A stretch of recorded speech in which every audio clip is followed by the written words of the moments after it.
Good morning friends, आप सभी का स्वागत है हमारे यूट्यूब चैनल एजुकेशन कैंप पर।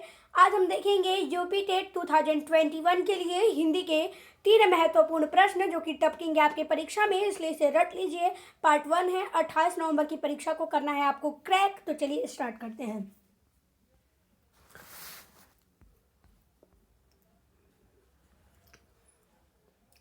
हमारा सबसे पहला प्रश्न है, वैदेही वनवास किसकी रचना है? तो आपको बताना है वैदेही वनवास किसकी रचना है। तो यह है अयोध्या सिंह उपाध्याय की यह रचना है, वैदेही वनवास। निम्नलिखित में से पुल्लिंग शब्द का चयन करिए। निम्न दे दिया है तो मुझे सारे पढ़ने पड़ेंगे। पंखावज, पहिया, लिखावट, मझधार। इसमें से पुल्लिंग शब्द आपको बताना है तो वह है पहिया। प्रागैतिहासिक में कौन सा उपसर्ग प्रयोग हुआ है? तो इसके ऑप्शन है प्राक, हलंत, प्राग और प्रागौती। तो इसमें उपसर्ग जो प्रयोग हुआ है वो है प्राक, जो कि हलंत है। चलिए आगे बढ़ते हैं। तुलसीदास किसकी रचना है? तो तुलसीदास रचना है सूर्यकांत त्रिपाठी निराला की। ठीक है। बहिष्कार का संधि विच्छेद क्या होगा? तो बहिष्कार का संधि विच्छेद होता है बहि धनकार। ठीक है, बहि धनकार। प्रश्न 36 और 37 गद्यांश को पढ़ना है और उसके बाद उत्तर देना है। सबसे पहले प्रश्न को पढ़ना चाहिए एग्जाम में। पहला प्रश्न है हमारा, संप्रेषणता कला क्या नहीं है इनमें से? तो इनमें से आपको बताना है संप्रेषण कला क्या नहीं है।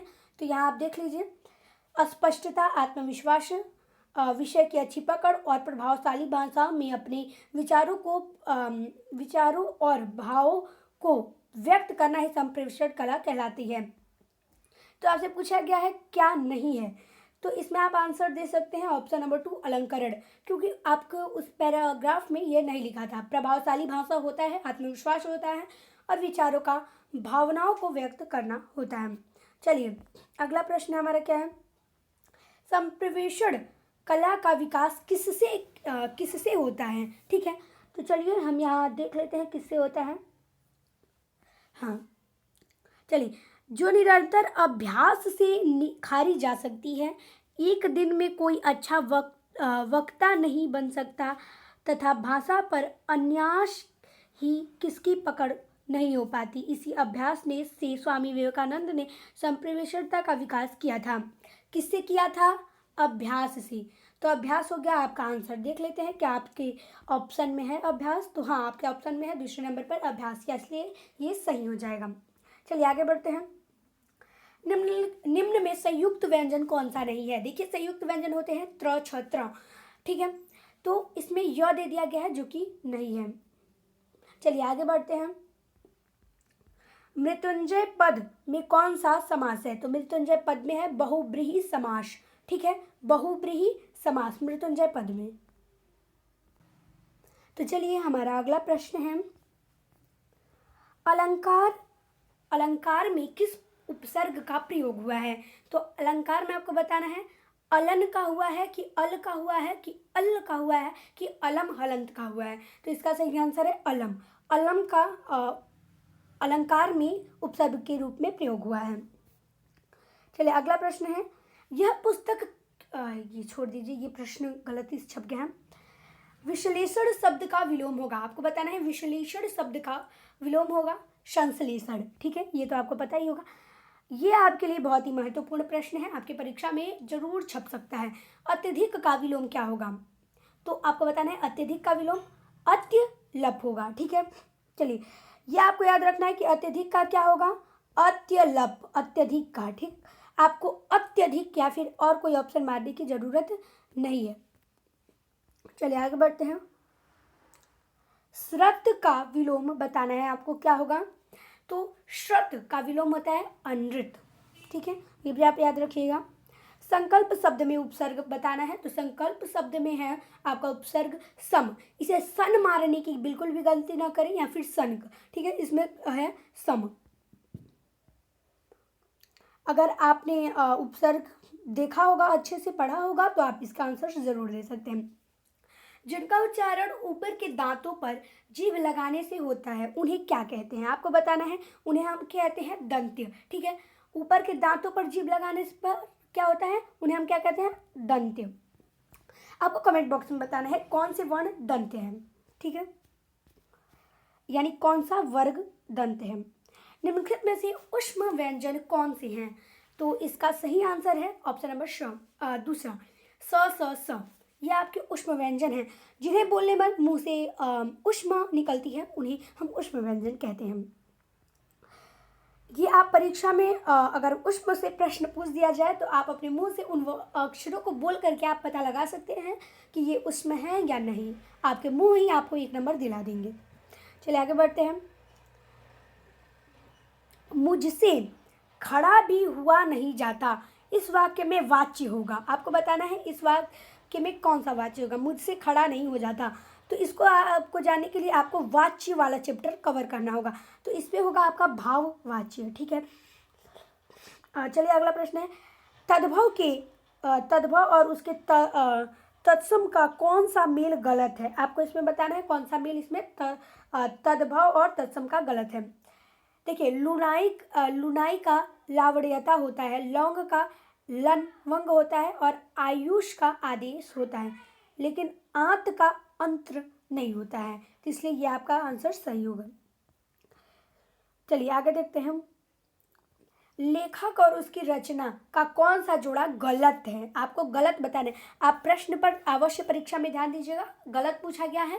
पहला आपका है सकंदर गुप्त, श्री नारायण मिश्र, संस्कृति के 4 अध्याय, रामधारी दिनकर, रंसज्ञ रंजन, आचार्य महावीर प्रसाद द्विवेदी और अशोक के फूल आचार्य हरजारी प्रसाद द्विवेदी। तो इसका सही आंसर है सकंदर गुप्त, लक्ष्मी नारायण मिश्र। यह आपका जोड़ा गलत है। सकंदर गुप्त ने ये किताब नहीं लिखी थी। तो आपको कमेंट बॉक्स में करना है कि इन्होंने क्या लिखा था, यानी सकंदर गुप्त किसके द्वारा लिखा गया था। और इसके नीचे जो तीनों सही है इसे आपको लर्न कर लेना है। आगे देखिए, लेखक और उनकी कृति के युग में कौन सा युग्म गलत है? ठीक है, तो इसमें आपको बताना है आर्यों का आदि देश, ये लिखा है डॉक्टर सर संपूर्णानंद ने। वेलगांव से गंगा, ये लिखे हैं राहुल यायन। और सूरज का 7वां घोड़ा धर्मवीर भारती। और चौथा ऑप्शन है दर्शन दिग्गत सन, ये लिखे हैं रामचंद्र शुक्ल ने। तो आपको बताना है कौन सा जोड़ा गलत है। तो इसका सही आंसर है दर्शन दिग्गत सन। ठीक है, ये आपका ऑप्शन गलत है। विराम चिन्ह की दृष्टि से कौन सा वाक्य अशुद्ध है? ठीक है, विराम चिन्ह की दृष्टि से। तो देखिए, हाँ मेरा यही विचार है। आपको विराम चिन्ह देखना है, इसलिए मोबाइल पर इस समय ध्यान दीजिए। हाँ मेरा यही विचार है, वह ईमानदार, परिश्रमी, कर्मठ या और मृदुभाषी है। ठीक है, अब देखिए आगे है। उसके पास धन दौलत नौकर चाकर आदि सभी कुछ था। आप अपने घर आना चाहते हैं तो आइए, ठहरना चाहते हैं तो ठहरिए। इसमें आपका सही हो जाएगा हाँ मेरा यही विचार है। ये इसमें अशुद्ध वाक्य है विराम चिन्ह की दृष्टि से। कवि और उनकी रचना का कौन सा जोड़ा सही नहीं है? देखिए, परिमल, सूर्यकांत त्रिपाठी निराला, शिवराज भूषण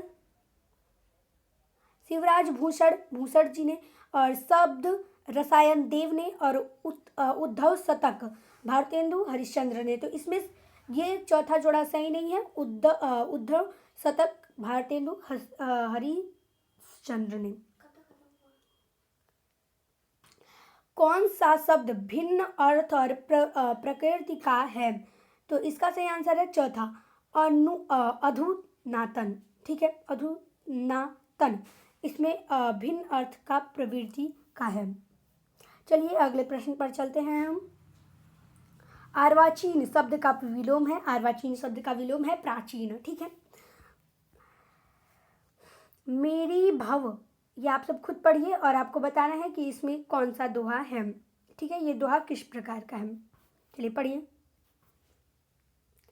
इसमें है आपका श्लेष अलंकार। ठीक है, चलिए इसका आंसर देने के लिए आपको अलंकार पढ़ने होंगे। गौशाला में कौन सा समास है? तो इसका सही आंसर है दूसरा तत्पुरुष समास। देशभक्ति में कौन सा समास है? इसका सही आंसर है पहला तत्पुरुष समास। व्याकरण की दृष्टि से कौन सा शब्द अशुद्ध है? तो वह है दूसरा विरहड़ी, विरहड़ी शब्द अशुद्ध है व्याकरण की दृष्टि से। निम्न में से कौन सा युग्म गलत है? ठीक है, तो आपको बताना है इसमें से तीसरा युग्म सबज बाग दिख लाना, हरा भरा करना, ये युग्म गलत है। अगर आप सभी को ये 30 प्रश्न इंपॉर्टेंट लगे हों और आपकी परीक्षा में इनमें से कोई प्रश्न आ जाए कल, तो वीडियो को कर दीजिएगा like, share and subscribe. Thanks for watching this video. जय हिंद, जय भारत।